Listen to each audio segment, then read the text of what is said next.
Shalom, selamat siang, selamat pagi, maupun selamat malam buat adik-adik semua. Kapanpun kalian nonton video ini, biarlah sukacita surgawi beserta kita semua.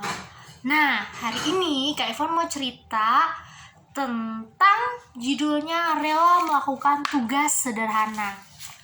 Ini pelajaran ke-9 kita, yaitu tentang rela melakukan tugas sederhana. Kemarin Kak Ivon cerita tentang rela melakukan tugas yang berat kan? Yang sulit. Hari ini rela melakukan tugas yang sederhana.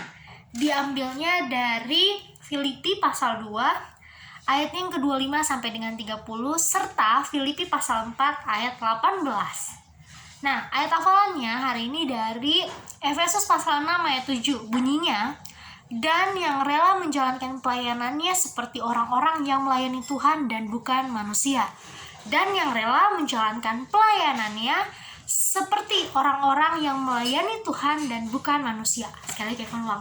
Dan yang rela melakukan Kak ulang sekali lagi. Dan yang rela menjalankan tugas pelayanannya seperti orang-orang yang melayani Tuhan dan bukan manusia. Efesus pasal yang ke-6 ayat yang ke-7. Nanti ini tugas satunya, hafalin ayat ini. Efesus pasal 6 ayat 7. Ada di buku. Teman-teman hafal dan buat video. Itu tugas yang pertama. Sebelum kita mau mulai lebih lanjut, Kak Ivon mau cerita, mari sama-sama kita lipat tangan, kita berdoa. Tuhan Yesus pimpin kelas kami pada hari ini, biarlah kami boleh menikmati Tuhan di dalam kelas kami. Dalam nama Yesus Kristus kami berdoa. Amin.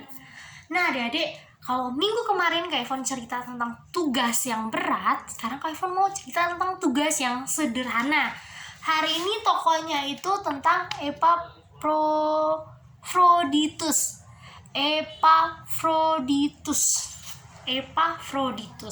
Siapa Epafroditus ini?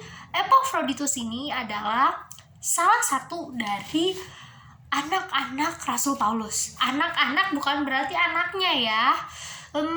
Orang-orang yang dipimpin Rasul Paulus hingga mereka bertumbuh dan mau melayani Tuhan. Inilah Epafroditus. Sulit banget ya ngucapinnya. Arti namanya tuh bagus loh. Arti namanya cantik atau mempesona. Ini arti nama dari Epafroditus.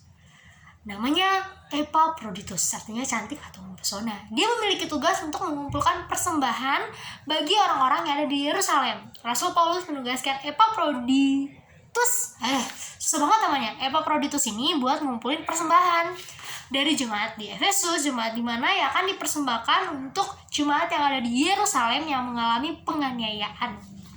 Nah, tugas ngumpulin persembahan berarti sama kayak tugas para asyir ya di gereja kita. Setelah tiba waktunya persembahan, mereka menjalankan persembahan. Itu yang paling mudah saat ini kalau di gereja kita. Kalau zaman dulu, dia keliling dari satu jemaat di kota yang berbeda ke kota yang berbeda. Dari Efesus ke Korintus, kemana sampai akhirnya persembahan dibawa ke Yerusalem.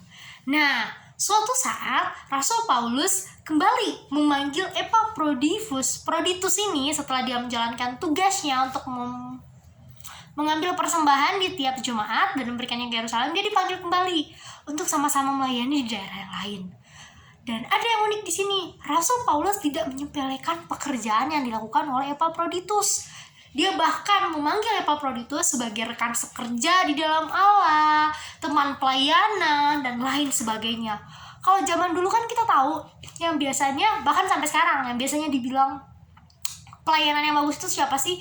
Pendeta, penginjil yang nyampein firman, itu tugas yang berat. Tapi Rasul Paulus mengatakan, bukan hanya tugas yang berat yang dihargai sebagai pelayan Tuhan. Bahkan kalau kita melakukan hal paling sederhana, itu artinya kita memuliakan nama Tuhan. Inilah yang dikerjakan oleh Epafroditus ini. Dia mengumpulkan persembahan. Jadi kalau di gereja kita ngelihat, Pak Pendeta kan tugasnya berkhotbah. Terus misalnya nih, Kak Ivon biasanya WL atau singer. Terus biasanya lihat Kawati atau Kaker main musik kan, main piano kayak Mas Beta, atau main gitar atau main bass. Sama yang ngelihat biasanya yang penjambutan, ibu-ibu atau bapak-bapak. Mereka itu semuanya tugasnya sama di mata Tuhan karena mereka memuliakan Tuhan, dan itu setara itu memiliki kedudukan yang sama di mata Tuhan. Jadi bukan karena pendeta lebih tinggi tugasnya, enggak demikian ya adik-adik. Apapun pelayanan yang kita pegang, bahkan dari hal yang paling sederhana Seperti menjalankan persembahan, kita melakukannya untuk Tuhan, dan itu sama dipandang di mata Tuhan. Jadi mulailah dari hal yang paling kecil. Yaitu mungkin bisa bantu jalanin persembahan kalau di gereja. Nah, kalau di rumah, kita tahu orang tua kita punya tugas. Papa tugasnya menafkahi, cari uang buat kita hidup di rumah. Mama tugasnya masak, atau pun ada yang cari uang kan, mama kita. Nah, kita nih sebagai anak, kita bisa ambil bagian apa sih? Bisa bantu mama masak, walaupun cuman potong sayur. Bisa bantu mama cuci piring, atau bisa bantu mama nyapu. Bahkan yang paling kecil, bisa bantu mama kita jaga adik kita, atau disuruh ke warung, kita pergi. Itu satu tugas yang sederhana, tapi kalau adik-adik kerjakan dengan sungguh hati, karena adik-adik menyadari bahwa adik-adik milik Tuhan, dan adik-adik melakukan itu untuk Tuhan seperti ayat hafalan kita, maka kita akan mempermuliakan nama Tuhan.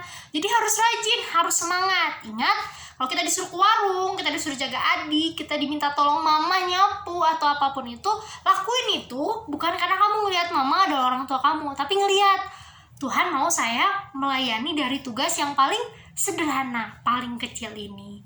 Oke, jadi buat Cinta, Rafael, Rahel, Teana, Kesatria, dan juga Chelsea, ayo sama-sama kita ngerjain pelayanan dari hal yang paling kecil. Mungkin bisa bantu mama di rumah, seperti yang Kak Ivan jelasin tadi. Tapi ingat, bantunya bukan buat mama. Kalau kamu biasanya jalannya karena aku mau bantu mama, biasanya ada sesuatu yang berat.